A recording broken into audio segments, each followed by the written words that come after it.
तो चलिए शुरुआत करते हैं आज की क्लास की। और आज की क्लास में डिस्कशन हम करने जा रहे हैं JEE main 2021 25 of Feb shift 1 के क्वेश्चन पेपर का। ठीक है, कंपैरिजन अगर करें तो पेपर स्लाइटली डिफिकल्ट था। वो क्वेश्चंस जो आसानी से किए जा सकते हैं उनका नंबर कम था, लेकिन फिर भी 12 से 15 सवाल ऐसे थे जो कुछ स्टैंडर्ड थे और बड़ी आसानी से किए जा सकते थे। तो शुरुआत करते हैं और आप ऑब्जर्व करिएगा। ठीक है जी, पहले ही सवाल क्या कह रहा है? तो पहला सवाल ये कह रहा है image of P on the line this is Q। अगर P की इमेज इस लाइन पर Q है तो ये बताइए कि वो इमेज Q इनमें से कौन सी इक्वेशन में सेटिस्फाई करेगा। बड़ा ही आसान सा सवाल था भाई। ये पॉइंट P दिया गया है 3,5। ठीक है जी, अब इसकी इमेज इस लाइन में जो दी गई है वो क्या दी गई है? Q। मान लो वो अल्फा बीटा है। ठीक है, अच्छा लाइन क्या दी गई है? y is equal to x plus 1। ठीक है जी, तो इन दोनों का जो मिड पॉइंट हो जाएगा अल्फा प्लस 3/2 और बीटा प्लस 5/2, वो किसमें इसमें सेटिस्फाई करेगा। इस पे पड़ा होगा तो ये हो जाएगा beta plus 5/2 is equal to x की जगह अल्फा प्लस 3/2 और 1 को लिख दो 2/2। ठीक है जी, तो 2 तो गया, तो यहां से बीटा इज इक्वल टू कितना आ रहा है? अल्फा आ रहा है 5 और 3 2 5, अल्फा बीटा के बराबर आ रहा है। ठीक है जी, एक बात तो हमें यह समझ में आती है। अच्छा, अल्फा बीटा में एक रिलेशन और चाहिए, तो इन दोनों का स्लोप और इस लाइन का स्लोप कैसा हो जाएगा? 90 डिग्री, प्रोडक्ट -1 हो जाएगा। तो इसका स्लोप क्या हो जाएगा? बीटा -5 अपॉन अल्फा -3, और अल्फा ही बीटा है तो उसे बीटा -3 लिख दो। स्लोप का प्रोडक्ट इसका और इसका स्लोप कितना है? 1 तो कितना हो जाएगा? -1 हो जाएगा। तो बीटा -5 कितना हो जाएगा? 3 माइनस बीटा हो जाएगा। तो यहां से 2 बीटा कितना हो जाएगा? 8। तो बीटा कितना आ जाएगा? 4। तो ये इमेज आ गई भाई 4,4। देख लो कहां सेटिस्फाई कर रहा है, कहां देखो इसमें कर रहा है भाई। 4 - 4 0, 4 - 2 2 का स्क्वायर 4। उम्मीद करता हूं कि सवाल आपको समझ में आ गया होगा। बढ़ूंगा अपने अगले सवाल की तरफ। तो चलिए देखते हैं अपना अगला सवाल क्या कह रहा है। और अगला जो सवाल है वो हमारा इंटीग्रेशन का सवाल है। ठीक है जी, और उसमें ग्रेटेस्ट इंटीजर फंक्शन का थोड़ा सा तड़का लगा दिया गया है। तो और हां, अगर आपकी शिफ्ट नहीं आई है और आप जो है आपकी अटेम्प्ट अभी बाकी है, तो जरूरी है कि आप सभी वीडियोस को देख लें। ये बेहद जरूरी है। क्वेश्चंस रिपीट नहीं कर रहे, कॉन्सेप्ट रिपीट कर रहा है, बार बार कर रहा है। इधर देखिएगा, इंटीग्रेशन दिया है -1 से 1 x square e raise to the power greatest integer function of x cube. ठीक है जी, अब दो बातें यहां पर काम करेंगी भाई। या तो आप एक्स क्यूब को टी मान लो, एक्स स्क्वायर कट जाएगा, इस बात को आप समझते हैं। ठीक है जी, फिर ग्रेटेस्ट इंटीजर फंक्शन के अंदर सिर्फ टी होगा, उस हिसाब से अपने इंटरवल्स को तोड़ लेंगे, और टी होगा तो -1 से 0 तोड़ लेंगे, 0 से 1 तोड़ लेंगे। एक बात तो ये हुई। अगर आप उस पचड़े में पढ़ना नहीं चाहते, डायरेक्ट करना चाहते हो, तो आप डायरेक्ट तोड़ लो। ठीक है भाई, आई को डायरेक्ट तोड़ लो भाई, -1 से 0 तोड़ दो और 0 से 1 तोड़ दो। अब मेरी बात सुनो भाई, -1 से 0 ये तो एक्स स्क्वायर ही रहेगा। अब एक बात बताओ भाई, -1 से 0, अगर x आपका -1 से 0 के बीच में है तो x का क्यूब क्या होगा? वो भी -1 से 0 के बीच में होगा। ठीक है जी, और -1 से 0 का ग्रेटेस्ट इंटीजर फंक्शन कितना है? -1। तो ये पूरा जो है x क्यूब -1 से 0 है, जिसका ग्रेटेस्ट इंटीजर फंक्शन -1 है, तो ये e की पावर -1 आएगा। प्लस इसकी बात करो, ये तो एक्स स्क्वायर ही रहेगा। अच्छा, 0 से 1, अगर x आपका 0 से 1 है तो उसका क्यूब 0 से 1 रहेगा। अगर क्यूब 0 से 1 रहेगा तो उसका ग्रेटेस्ट इंटीजर फंक्शन 0 होगा। e की पावर 0 कितना आ जाएगा? 1। इसका मतलब नहीं आएगा भाई 0, e की पावर 0 इज 1 ना, 1 नहीं आएगा ना। 1 × x square is x square ना। बात सुनो जरा, तो ये कितना हो जाएगा भाई? 1/e, तो इसमें कांस्टेंट एक्स स्क्वायर का इंटीग्रेशन हो जाएगा x की पावर 3/3 और लिमिट है -1 से 0, प्लस ये हो जाएगा x की पावर 3/3, लिमिट कहां से? 0 से 1। तो ये क्या हो जाएगा? 1/e तो हमारा कांस्टेंट है, ये कितना हो जाएगा? ये हो जाएगा -1/3, और एक माइनस और प्लस 1/3 हो जाएगा। ये कितना हो जाएगा? 1/3। तो 1/3 कॉमन लेने के बाद क्या बचेगा? 1/e + 1। तो ये हो जाएगा आपका 1/3 और अंदर हो जाएगा e + 1/e।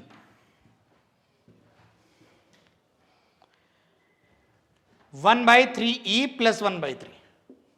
उम्मीद करता हूं ये बात भी आपको समझ में आई होगी। बढ़ेंगे अपने अगले सवाल की तरफ। तो चलिए देखते हैं अपना अगला सवाल क्या कह रहा है। तो अगला सवाल कह रहा है कंसीडर द पैराबोला, सुनो जरा ध्यान से, consider the parabola y² = 6x। एक parabola, if a tangent to the parabola is perpendicular to this. भाई कितना आसान सवाल है। उस पैराबोला पर जो टेंजेंट है वो इस लाइन के परपेंडिकुलर है। ठीक है, तो then which of the following point does not lie on the line, ठीक है। तो इनमें से ऐसा कौन सा पॉइंट है जो उस टेंजेंट लाइन पर लाई नहीं करता, ठीक है जी। बात को जरा ध्यान से सुनिएगा भाई, इस पे टेंजेंट, ठीक है, तो क्या हो जाएगा, डिफरेंशिएट कर दो तो क्या हो जाएगा, 2y y dash is equal to 6 हो जाएगा, तो y y डैश कितना हो जाएगा, 3 हो जाएगा, तो यहां से y डैश कितना हो जाएगा, 3/y हो जाएगा। टेंजेंट की स्लोप निकल गई। अब वो इस लाइन के परपेंडिकुलर, तो इस लाइन की स्लोप कितनी है, इस लाइन की स्लोप है -2, ठीक है।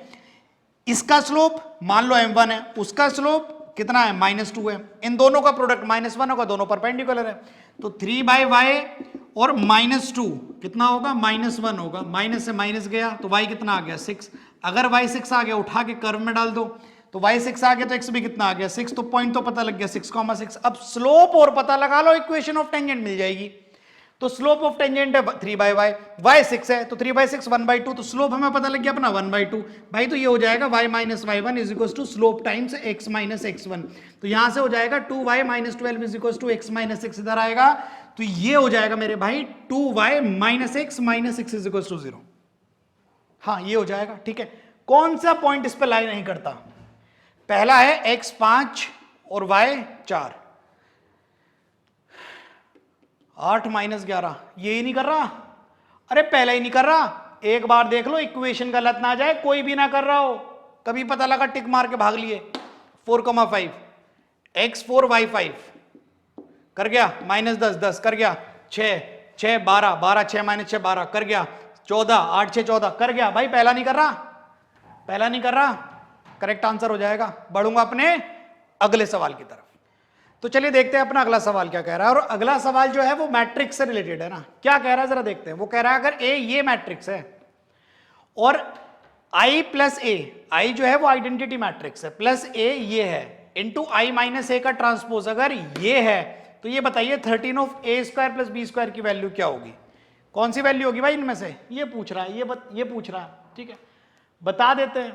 देखो ऑब्जर्व करने वाली बात क्या है, ध्यान से देखो, ध्यान से भाई। एक तरीका तो ये है कि आई आप यहां पर लिखो, आई आपका हो जाएगा कितना 1001, ठीक है। ए आपके पास है, आई प्लस ए करो, आई माइनस ए करो, उसका ट्रांसपोज करो, लगे रहो, चल रहे हो रहा है, फन हो रहा है नहीं। सुनो एक काम करो ना, ये जो है ना ए स्क्वायर प्लस बी स्क्वायर है, इसका डिटर्मिनेंट है, ध्यान से देखो, ए स्क्वायर प्लस बी स्क्वायर इसका डिटर्मिनेंट है, पूरे का डिटर्मिनेंट कर दो, तो राइट का डिटर्मिनेंट तो हो जाएगा ए स्क्वायर प्लस बी स्क्वायर, ठीक है ना। लेफ्ट में दोनों का डिटर्मिनेंट तो इंडिविजुअल डिटर्मिनेंट्स हो जाएंगे, तो determinant of I plus A हो जाएगा और determinant of into determinant of I minus A का ट्रांसपोज हो जाएगा, ठीक है जी। तो होगा क्या कि आई प्लस ए, तो यहां पर आई है और यहां पर ए है, तो ए स्क्वायर प्लस बी स्क्वायर देखो जरा किसके बराबर आ जाएगा, आई प्लस ए। इन दोनों को जब आप ऐड करोगे तो क्या आएगा, एक मैट्रिक्स आएगा, और मैट्रिक्स क्या आएगा, मैट्रिक्स क्या आएगा जरा देखते हैं। इन दोनों को ऐड करने से क्या आएगा, 1 tan θ/2 माइनस tan θ/2 और कितना आएगा 1 आएगा, और इसमें आई माइनस है तो कितना आएगा 1 आएगा, माइनस tan θ/2 आएगा, tan θ/2 आएगा और कितना आएगा 1 आएगा, ठीक है। अब i माइनस ए आ गया, लेकिन इसका भी ट्रांसपोज बाकी है, ठीक है जी। तो ये हो जाएगा 1 प्लस tan स्क्वायर θ/2, जब इसका ट्रांसपोज करेंगे तो ये हो जाएगा 1 माइनस tan θ/2 और ये tan θ/2 और ये 1 हो जाएगा। तब इसका डिटरमिनेंट निकालेंगे, वो भी यही आएगा 1 प्लस tan स्क्वायर θ/2, तो ये भी sec स्क्वायर θ/2, ये भी sec, तो ये हो जाएगा sec की पावर 4 θ/2, ठीक है जी। तो a square plus B square की वैल्यू आ रही है 13 times a square plus B square आ रहा है sec की पावर 4 θ/2, तो यहां से आपका 13 sec की पावर 4 θ/2, ये वाला ऑप्शन जो है वो आपका करेक्ट हो जाएगा। नहीं तो आप जो है वो अपने मैनुअल तरीके से भी जा सकते थे, ठीक है जी। अगला सवाल देखेंगे, तो चलिए देखते हैं अपना अगला सवाल। और अगला सवाल जो है वो हाइट एंड डिस्टेंस आया था, और हर पेपर में एक क्वेश्चन देखने को मिल ही रहा है। सवाल पढ़ते हैं, a person is standing at point P on a tower of height h, भाई टावर के ऊपर है व्यक्ति, है ना। इससे पहले कूद जाए, सवाल पूरा कर देते हैं। The angles of depression to the ground at A and Q are इतने इतने इतने, time taken to cover the distance A Q is this. Figure बनाते हैं, सारी बातें समझ में आ जाएंगी। ये हमारा हाइट h का रहा टावर, पॉइंट P पर बैठा हुआ है आदमी। अब यहां से एंगल ऑफ डिप्रेशन जो बन रहे हैं वो 30 और 45 बन रहे हैं, ठीक है जी। अब आप इस बात को जानते हैं कि ए 30 डिग्री बना रहा है तो ऑब्वियसली ए दूर होगा, है ना भाई। आप ऐसे समझो जैसे पॉइंट ए यहां पर होगा और क्यू थोड़ा सा करीब होगा, क्योंकि ये 30 बनेगा तो ये वाला 30 बनेगा, ये वाला 45 बनेगा पूरा तो ये 45 बनेगा, ये 45 बनेगा, क्योंकि एंगल ऑफ डिप्रेशन ये 45 बनेगा तो ये 45 बनेगा। ठीक है जी, तो ठीक है। अच्छा, अब क्या कह रहा है, time taken to cover the distance A Q में उसे कितना समय लगा है, 20 सेकंड लगे हैं। मान लो ये दूरी x है और ये दूरी y है, तो यहां पर उसे 20 सेकंड लगे हैं। अच्छा, find the time to cover B Q, भाई इसने इसे जो है वो b मान लिया है। ठीक है, हाइट h का टावर है, p नामक व्यक्ति उसके ऊपर बैठा है, एंगल ऑफ डिप्रेशन जो है वो 30 डिग्री 45 डिग्री बन रहे हैं a और q पर। ए क्यू को 20 सेकंड में कवर कर लिया, बी क्यू को कितनी देर में कवर करेगा ये बताना है। कहीं ना कहीं सवाल में ये मिसिंग है कि यूनिफॉर्म स्पीड से वो चला है। जितना एक्यूरेट डेटा हम दे सकते थे आपको दे रहे हैं, देते रहेंगे। चलिए, यूनिफॉर्म स्पीड वाली बात को ख्याल रखना है। मान लो उसकी स्पीड वी रही होगी, है ना, स्पीड जो है वो वी रही होगी। ठीक है, तो सबसे पहले तो ये देखो कि tan 45 लगाओगे तो h और x बराबर आ जाएंगे, तो h और x तो यहां पर बराबर है। ठीक है, tan 30 लगाओगे तो h tan 30 1/√3 कितना हो जाएगा, h upon x plus y. ठीक है जी। अच्छा, h तो खुद x है तो ये हो जाएगा x plus y is equal to √3, h नहीं x लिख लो, तो y यहां से आ जाएगा √3 टाइम x टाइम्स √3 माइनस 1। ठीक है, ठीक है, ठीक है। अब इतनी दूरी को कवर करने के लिए उसने 20 सेकंड लिए हैं। ठीक है, आप जानते हैं distance is equal to speed into time.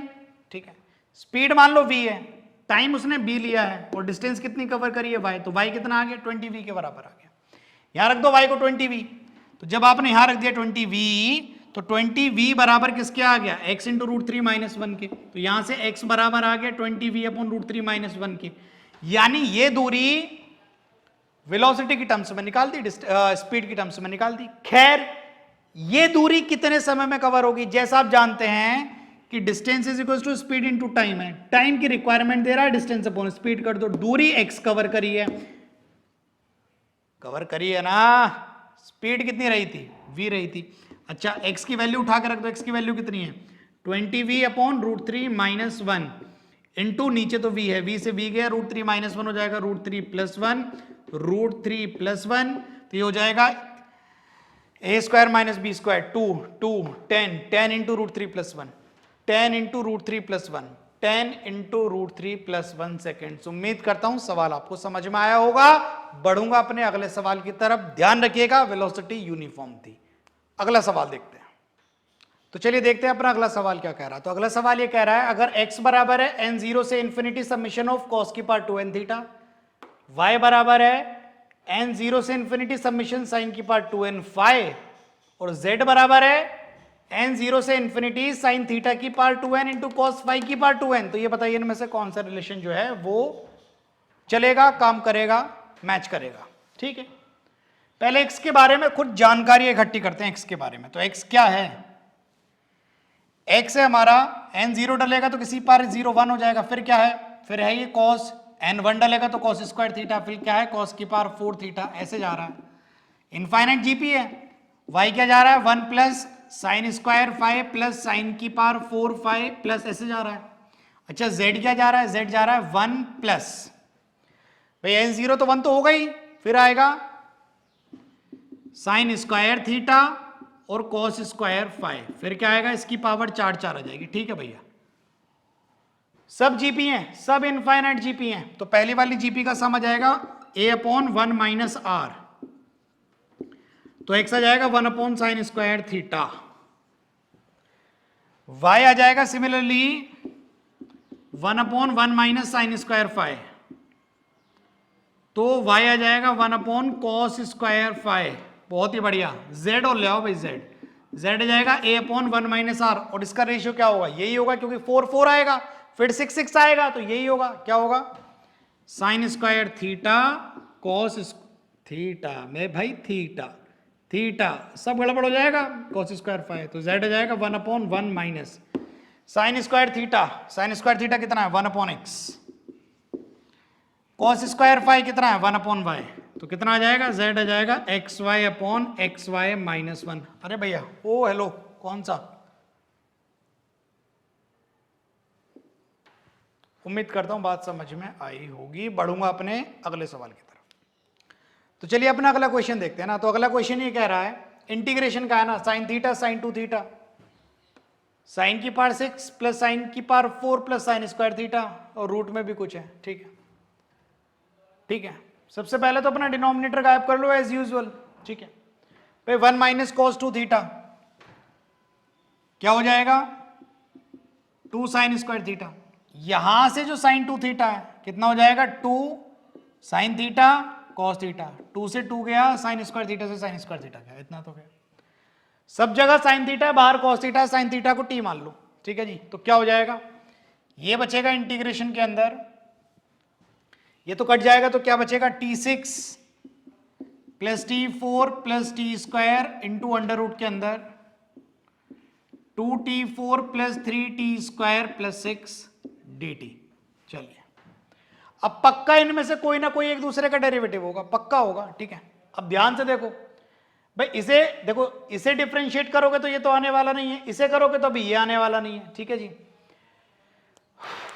तो करें क्या। ठीक है देखिए एक काम करते हैं ना, अगर इसमें से एक टी मैंने कॉमन लिया और मैंने अंदर भेज दिया, ठीक है जी, तो अंदर जाके वो टी स्क्वायर हो जाएगा। भाई मैंने क्या किया, बाहर से एक टी कॉमन ले लिया, तो t5 t3 और एक टी बचा, ये बचा। अब जो अंदर मैंने टी भेज दिया वो रूट में जाके टी स्क्वायर होगा, तो ये हो जाएगा 2t6 3t4 और 6t स्क्वायर dt। अब यहां इसका पूरा पूरा डेरिवेटिव ये है, देख लो भैया, आ जाएगा 12t5 12t3 12t 12 कॉमन ले लो, t5 t3 t t5 t3 t cut गया। ठीक है, तो क्या बचा, ये बचा 1 बाय कितना 1/12, ये तो पूरा पूरा कट गया। अच्छा रूट में क्या बचा, सिर्फ u बचा, इस चीज को मैंने u लेट कर लिया, तो क्या बचा u, और क्या बचा du बचा। ठीक है जी, इंटीग्रेट कर दो तो 1/12 हो जाएगा। u का इंटीग्रेशन, u की पावर ये 1/2 है, तो ये हो जाएगा u की पावर 3/2 बाय 3/2, तो 2 6 1/18 1/18 u की पावर 3/2 आ जाएगा। जरा वैल्यूज पुट करनी शुरू करते हैं, जरा ध्यान से देखिएगा, ध्यान से देखिएगा। तो i आ जाएगा आपका 1/18 u की पावर 3/2, u क्या है, u है ये अंदर वाला। ठीक है जी, और इसमें भी t क्या है, साइन है, पहले तो ऐसे लिख लेते हैं, तो ये हो जाएगा 2t6 plus 3t4 plus 6t square की पावर 3/2 प्लस c। भाई t तो हमारा साइन है, और अगला आदमी ये c कॉस है, कॉस कॉस कॉस, साइन में कहीं आंसर देने को तैयार नहीं है, तो भैया साइन में बदलना पड़ेगा। ठीक है, तो ये हो जाएगा, साइन को कॉस में बदलना पड़ेगा, तो ये हो जाएगा 1/18 2 टाइम्स ये साइन की पावर 6 है, तो ये साइन स्क्वायर का क्यूब है, यानी ये 1 माइनस कॉस स्क्वायर की पावर 3 है, ये 1 माइनस कॉस स्क्वायर का स्क्वायर है, ये 1 माइनस कॉस स्क्वायर है। ठीक है, और प्लस c मत लिखो क्योंकि c कांस्टेंट है, और वो जो है हमारा c कांस्टेंट भी और c कॉस भी है, तो उसके जैसा दिख रहा है की पावर 3/2। अब ये इनमें से किस में मैच करेगा, भाई ये तो बहुत सिंपलीफाई करना पड़ेगा। तो भाई एक काम कर लो, एक काम कर लो, यहां पर cos थीटा की जो वैल्यू है 1 डाल के देख लो, और जो जवाब इसका आएगा फिर इसमें cos थीटा की वैल्यू 1 डाल के देख लेंगे, जो जिस जवाब से मैच कर जाएगा अपना ऑप्शन करेक्ट हो जाएगा। यहां पर cos थीटा को 1 इसलिए मान रहा हूं क्योंकि cos थीटा 1 तो उसका square 1 1 minus 1 0 into 2 0 0 into 3 0 0 into 6 0 0 into 0 की पावर 3/2 0 इंटू 1/18 0 0, सब 0 आ गया। कब, जब मैंने cos थीटा को 1 रखा। इसमें उठा के देखते हैं, यहां 1 रखा, तो जब मैंने यहां 1 रखा तो 11 9 20 2 22 माइनस 18 1 नहीं हो रहा, 0 नहीं हो रहा। ठीक है, 9 और 11 20 और -2 और -18 20, ये 0 हो रहा है, ये 18 और 11 तो कितना हो जाएगा हमारा 18 और 11 29 और 2 31, -9 नहीं होने वाला, और ये भी हमारा 11 माइनस का 18 माइनस का 9 माइनस का 2 नहीं होने वाला। तो ऑप्शन बी जो है वो हमारा करेक्ट हो जाएगा। यहां से और सिंप्लीफाई करना कोई सही तरीका नहीं है। उम्मीद करता हूं समझ आया होगा, अगले सवाल की तरफ बढ़ जाएंगे।